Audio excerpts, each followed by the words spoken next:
음,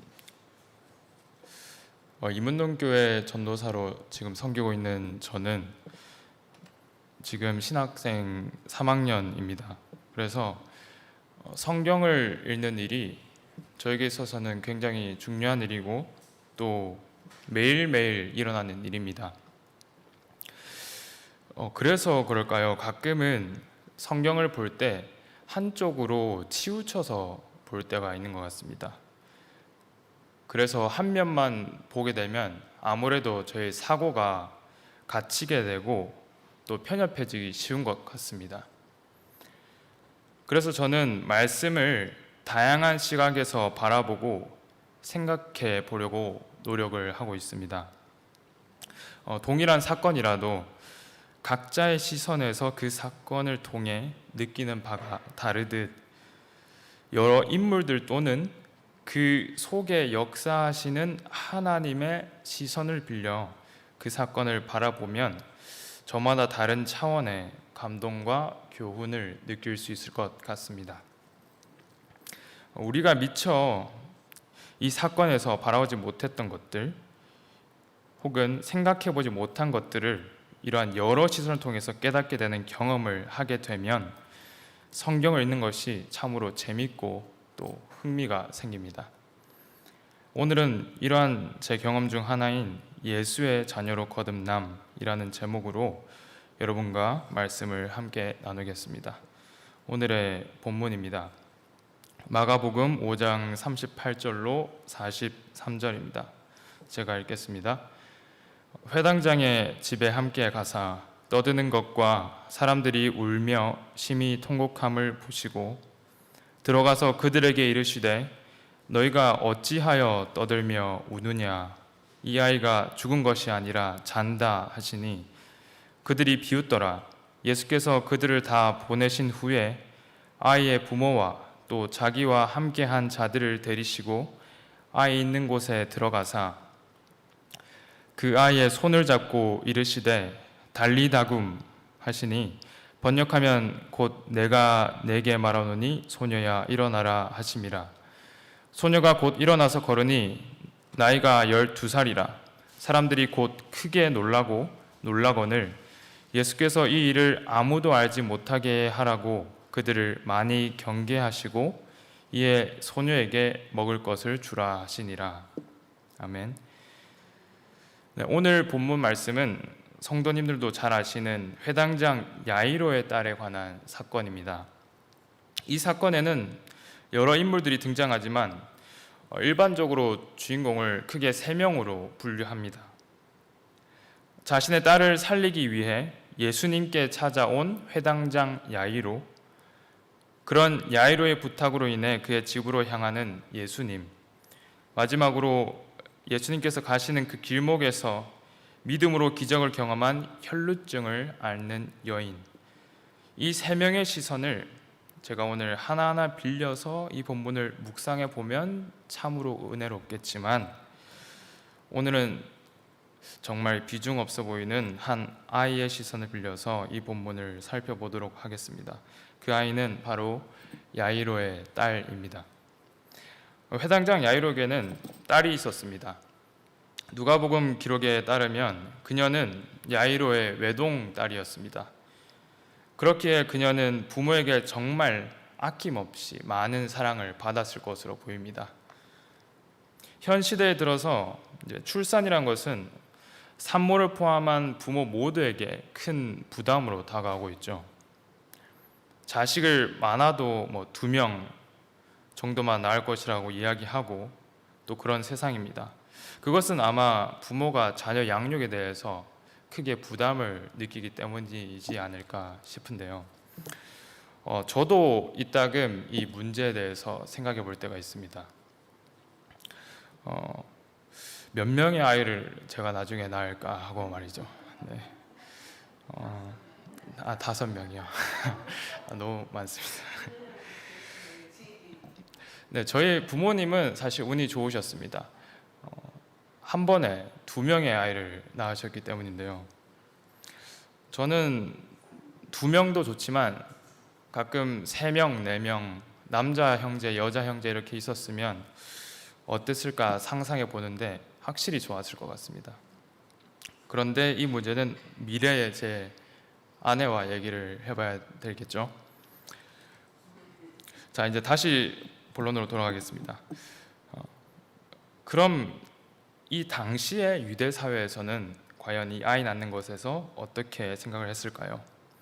사실 이 당시에도 자녀에 대한 부담감은 당연히 가지고 있었을 것입니다. 하지만 현 시대와는 좀 다른 측면이 있었을 것입니다. 최근 들어서 성서 고고학이 발전하면서 이에 대한 자세한 정보를 알 수 있게 되었는데요. 예수님 당시의 무덤들이 성서 고고학자들에게 의해서 발견되었습니다. 이런 무덤들은 일반인의 것이 아닌 그 당시의 부자나 혹은 권력자들의 것이었습니다. 이에 대해 자세히 조사하던 전문가들은 꽤나 충격적인 사실을 알게 되었습니다. 바로 그곳 안에 있는 유골들을 통한 정보였는데요. 그 유골들을 현재 과학기술로 채집하고 분석하면서 알 정보들입니다. 재림교회 신약학 교수인 윌리엄 존슨 교수님이 쓴 나세렛 예수라는 책을 보면 그 유골들의 나이를 측정해본 결과 태반이 30세가 되기 이전에 죽었다고 합니다. 저희가 생각해야 하는 것보다 훨씬 평균 수명이 낮았던 것이죠. 뿐만 아니라 그 중에 야손의 무덤과 그리고 가야바의 무덤을 통해 밝혀진 바에 따르면 야손의 무덤 같은 경우에는 25개의 유골 중 3개만이, 그리고 가야바의 무덤의 경우엔 63개의 유골 중 겨우 3분의 1만이 성인이 될 때까지 살았던 이들의 것이었습니다. 이 말은 즉 당시의 유아 사망률이 꽤나 높았다는 말입니다. 분명 그 당시의 사회에서는 자녀의 출산은 축복으로 여겨져 왔습니다. 여기 신명기 7장 13절 말씀을 보시면 알 수 있습니다. 그렇기에 현 시대의 부모들과 달리 임신 자체에 대해서는 부담을 크게 느끼지 않았을 것으로 보입니다. 왜냐하면 출산과 또 아이들을 낳는 것이 곧 축복이었기 때문이죠. 하지만 그 자녀들을 건강하게 기르는 것이 당시 부모들의 부담이었을 것입니다. 이러한 시대상을 미루어 짐작해 볼 때 야이로의 딸은 저희가 생각하는 것보다 더욱더 소중한 존재였을 것입니다. 또 이것은 저의 개인적인 추론이지만 자녀 출산이 축복인 당시 문화를 생각해 볼 때 그들은 자식을 한 명만 가지려고 하진 않았을 것입니다. 하지만 야이로에겐 그 딸이 외동인 것으로 보아서 그의 아내가 불임을 극복하고 겨우 딸을 가진 것이거나 혹은 그 딸을 낳은 후에 불임 증세가 있었던 것으로 추측할 수 있습니다. 이 두 가능성은 사실 확인할 방법이 없기 때문에 알 길은 없으나 분명 이러한 부모에게서 낳은 외동딸은 정말로 사랑을 많이 받았을 것입니다. 야이로의 딸은 회당장의 딸이기도 했습니다. 회당 제도의 기원을 정확하게 파악할 수 있지는 않지만 학자들에 의하면 유대인들이 바벨론 포로기를 겪은 후 성전에서 더 이상 예배드릴 수 없게 되자 자신의 신앙적 그리고 민족적 정체성을 유지하기 위해서 포로 귀환 후에 즉시 회당 제도를 실시했을 것으로 예측됩니다. 실제 에스라서나 또 느헤미야서에서도 그 기원을 찾아볼 수 있는 성경 구절이 존재합니다. 여하튼 이렇게 시작된 회당 제도는 AD 70년 마지막 성전이던 헤롯 성전이 로마의 티투스 장군에게 무너지고 난 후 유대인들의 예배 문화의 중심이 되어서 현 유대인들에게까지 이어져 오고 있습니다. 예수님 당시에 아직 헤롯 성전이 무너지기 전이기 때문에 지금의 유대인들 속 회당의 역할과 견줄 만큼인지는 알 수는 없지만 그때에도 회당의 역할은 상당히 중요했습니다. 이런 회당의 우두머리였던 야이로는 사회적으로도 어느 정도 지위가 있는 사람임을 알 수 있죠. 또한 회당의 우두머리였기 때문에 유대교의 전통을 얼마나 철저하게 지켰을까 예측해 볼 수 있습니다. 당시의 유대의 율법과 법칙들을 그는 수장이었기 때문에 가장 모본이 되어서 지켰을 것입니다. 이러한 정보들은 야이로의 딸이 어떻게 자랐을지에 대한 실마리를 제공합니다. 분명 사회적으로 지위가 있는 가정의 외동딸이었기 때문에 사람들 사이에서도 꽤나 그 딸은 잘 알려진 존재였을 것입니다. 또한 회당의 우두머리 곧 회당장인 아버지의 영향으로 그녀는 유대교 전통에 꽤나 익숙했을 것이고 또 그것들을 남들보다 철저히 준수하려고 했을 것입니다. 이러한 환경에서 자라난 그녀는 어느덧 12살의 소녀가 되었습니다. 제가 사실 야이로의 딸에게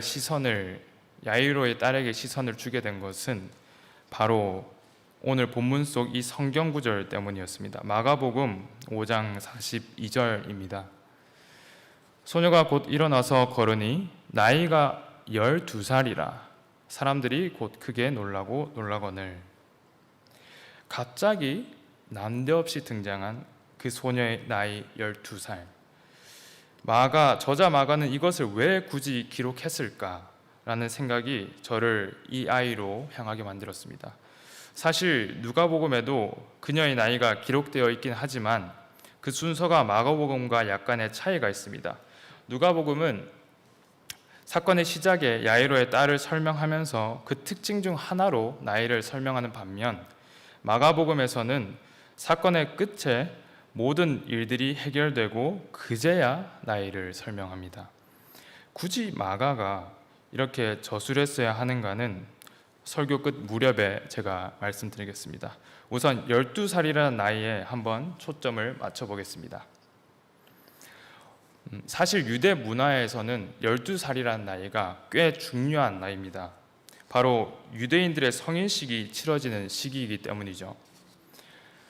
현대에도 이 전통은 그대로 이어지고 있는데 중간의 시대상에 따라 나이를 약간 조정해서 남자는 현재 13세에 여자는 12세에 성인식을 치릅니다.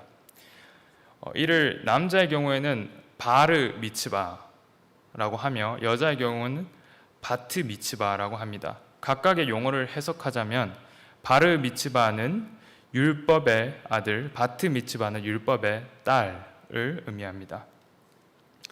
이 성인식이 유대 사회에서 중요한 이유는 이 시기를 기점으로 자녀가 이제는 부모의 그늘에서 벗어나 스스로 율법에 대한 책임을 물어야 하는 나이기 때문입니다.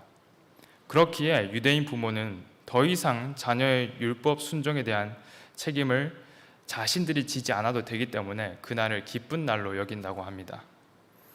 우리로서는 이해하기 쉽지 않지만 율법과 전통을 그대로 목숨만큼 중시하는 유대 사회 관점에서는 커다란 부담 하나를 내려놓은 셈으로 보입니다. 또한 지금도 12살이란 동일한 나이에 성인식을 치르긴 하지만 예수님 당시의 팔레스타인에서는 이 성인식이 곧 결혼을 해도 되는 나이임을 증명하는 것과 마찬가지였습니다.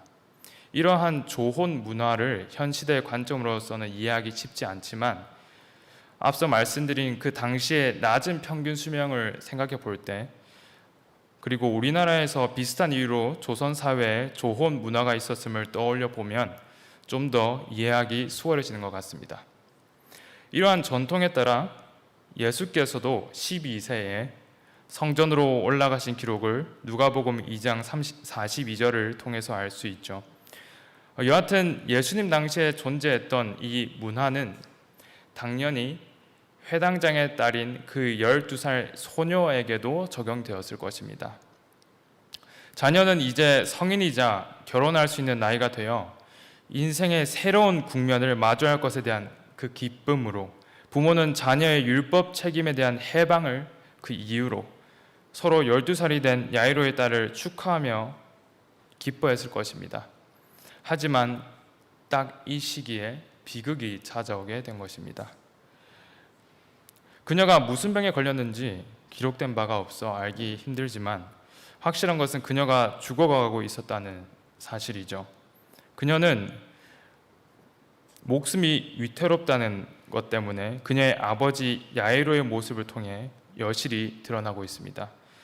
다 같이 본문 마가복음 5장 22절 23절을 보시겠습니다. 회당장 중에 하나인 야이로라 하는 이가 와서 예수를 보고 발 아래 엎드려 간곡히 구하여 이르되 내 어린 딸이 죽게 되었사오니 오셔서 그 위에 손을 얹으사 그로 구원을 받아 살게 하소서 하거늘.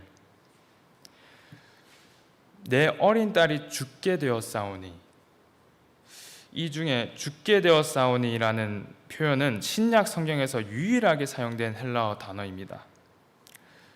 다음에 보시면 에스카토스라고 되어 있는데 문자적으로 해석하자면 결국 죽음을 갖게 되어 사오니 정도의 의미일 것이고, 이를 영어 성경에서 보면 죽음의 그 지점에 있다, 죽음 그 지점에 있다, 우리식으로 표현하자면 죽음의 문턱 앞에 놓여 있다라고 볼 수 있을 것입니다. 이처럼 그 소녀는 한 발짝 차이로 생사를 오가고 있었던 것입니다. 또한 야이로가 예수님의 발 아래 엎드렸다는 표현을 통해 알 수 있듯 자신의 신분이나 지위 그리고 자존심을 모두 내려놓고 절실한 마음으로 그가 예수께 간청할 만큼 그녀의 상태가 매우 위독했다는 것을 추측할 수 있죠. 결국 아버지의 갖은 노력에도 불구하고 소녀는 꽃다운 생명을 다하고 말았습니다. 상상해 보시죠. 얼마나 그 마음이 아팠을까요? 하지만 그녀는 결국 예수님의 달리다굼이라는 목소리와 함께 다시 부활하게 됩니다. 저희는 앞서 그녀가 회당장의 외동딸이었다는 사실과 그녀가 죽었던 나이가 유대교 성인식 바트 미츠바를 행해야 하는 나이임을 알아보았습니다. 이러한 정보들을 참고하며 이 사건을 다시 조명해 볼 때 일반적으로 알고 있는 한 소녀에 대한 부활보다 이 사건에 함축된 좀 더 깊은 의미를 알 수 있습니다. 그녀는 회당장의 외동딸로서 누구보다 율법과 유대 전통 준수에 대한 무게가 크게 느껴졌을 것입니다. 몇몇 성도님들은 공감하실 수도 있는데, 만약 자신의 부모님이 목회자일 경우 그 자녀가 느끼는 도덕적 무게감은 다른 일반 자녀들보다 더 크다고 합니다. 그 이유는 자신의 부모님이 목회자이기에 자녀들은 너는 목사님의 아들이다, 너는 목사님의 딸이다, 그렇기 때문에 교회에서 모본을 보여야 하고 행동 처신을 똑바로 해야 한다 라는 소리를, 압박을 어릴 때부터 집에서 교회에서 들었기 때문일 것입니다. 저 역시도 목회자의 자녀로서 이런 압박을 어릴 때부터 줄곧 느껴왔습니다. 또 제 주변에는 안타깝지만 이런 부담감으로 인해 오히려 엇나가고 교회를 떠나는 경우도 종종 보았습니다. 회당장의 딸이었던 이 소녀는 어땠을까요? 아마 율법 준수에 대해 타의이든 자의이든 부담감을 다른 일반 자녀들보다 더 크게 느꼈을 것입니다. 나는 회당장의 딸이야. 그렇기에 누구보다 더 모본을 보이고 율법대로 살아야 해. 와 같은 압박이 항상 그녀의 마음 한켠에 있었을 것입니다. 그녀는 평생 율법이 자신을 구원할 것이라는 잘못된 신앙관에서 허덕이며 살았을 것입니다. 하지만 오늘 저희가 바라보고 있는 이 사건을 통해 그녀의 생각은 완전히 뒤집혔을 것입니다. 그 이유는 결국 그녀를 죽음에서 구원한 것은 그녀가 평생 동안 철저히 준수해왔던 율법이나 전통이 아니라 생명의 근원이신 예수 그리스도이셨기 때문입니다. 또한 그녀는 이제 12살이기에 유대교 성인식인 바트 미츠바를 통해 그 성인식의 뜻이기도 한 율법의 딸로 거듭나야 했습니다.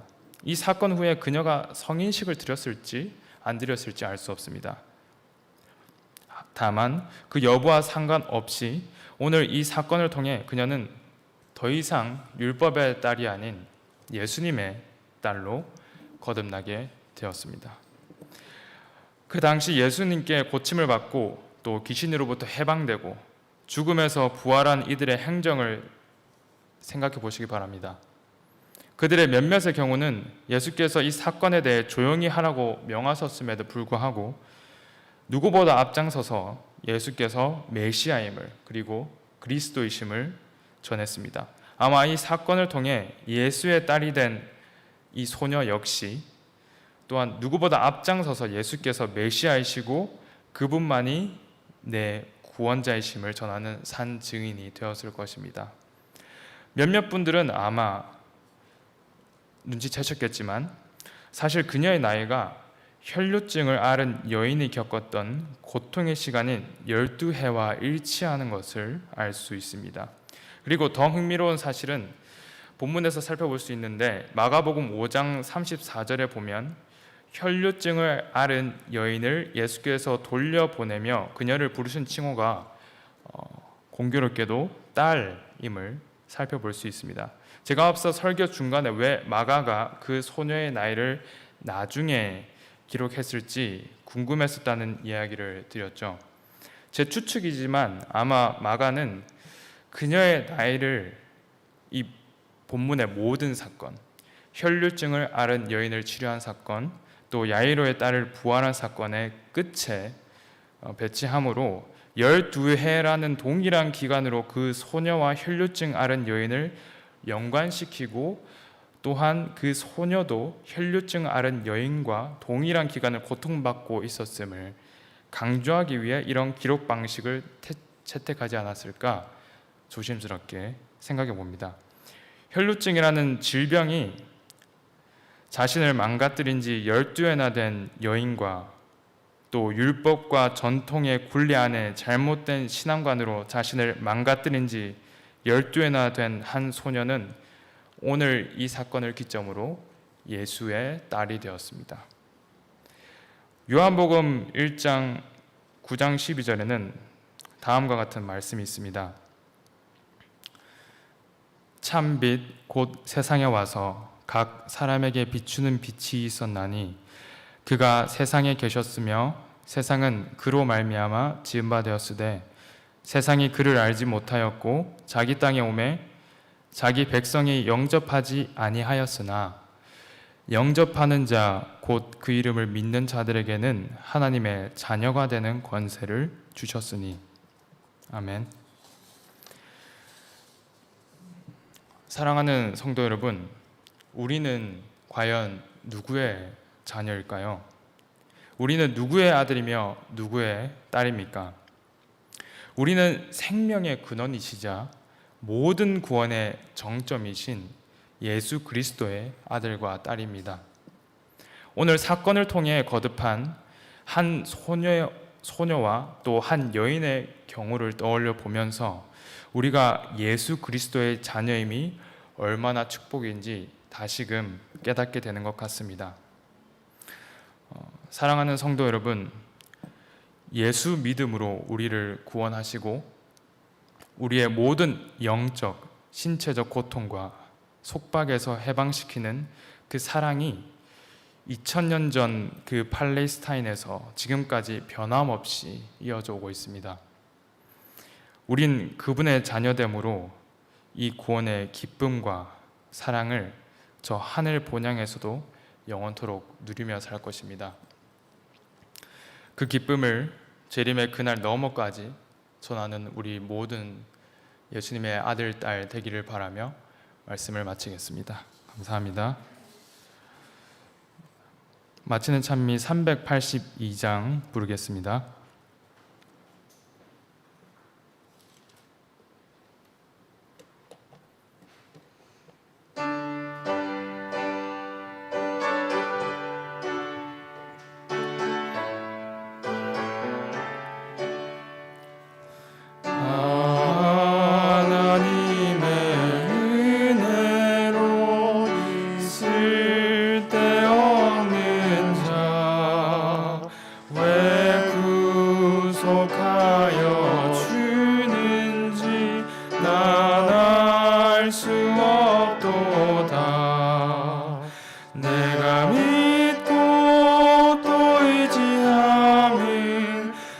모든 형편아 겸손하시는 주님 늘 돌보아 주실 것을 내가 확신함일세.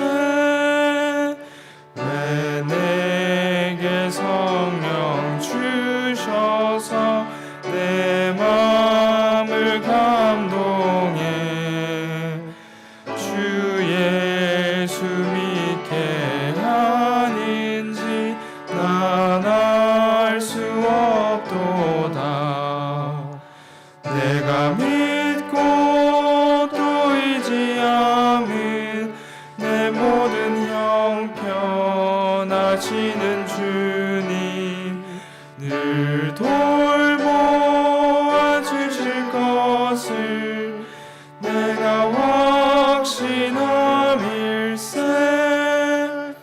왜 내게 굳세 믿음과 또 복음 주셔서 내 마음이 항상 편한지 난 알 수 없도다.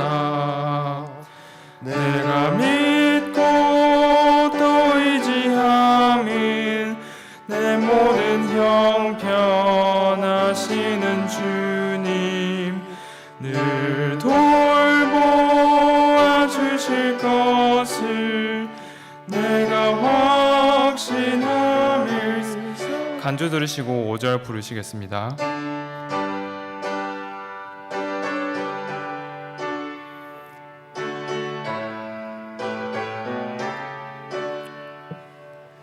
주 언제 다시 오실지 혹 낮에 혹 밤에 또 주님 만날 그곳도 난 알 수 없도다. 내가 믿고 또 의지함은 내 모든 형편하시는 주님 늘 돌보아 주실 것을 내가 확신함일세. 저희를 자녀 삼아 주신 아버지 하나님, 오늘 야이로의 딸에 관한 말씀을 통해 저에게 자녀 되는 권세를 알게 해주시니 감사합니다. 저희가 매 순간 양심의 가책과 또 율법의 무게를 느끼면서 하루하루를 보낼 때 그 삶이 얼마나 곤혹하고 힘든지 모릅니다. 그러나 아버지 하나님, 당신은 당신의 아들을 보내심으로 우리를 이 곤혹함에서 구원해 주시고 또 죽음에서 벗어나게 하심으로 영원한 삶에 동참하게 하셨습니다. 이 모든 은혜와 사랑을 어찌 저희가 보답하고 또 입으로 표현할지요. 아버지 하나님, 저희가 이것을 알게 된 이상 더 이상 율법의 가책과 또 죽음의 무게에 눌리지 않고 예수님의 자녀되는 그 기쁨으로 삶을 살게 될 것입니다. 아버지, 이 기쁨으로 저희가 당신 오실 그날까지 살아가기를 간절히 바랍니다.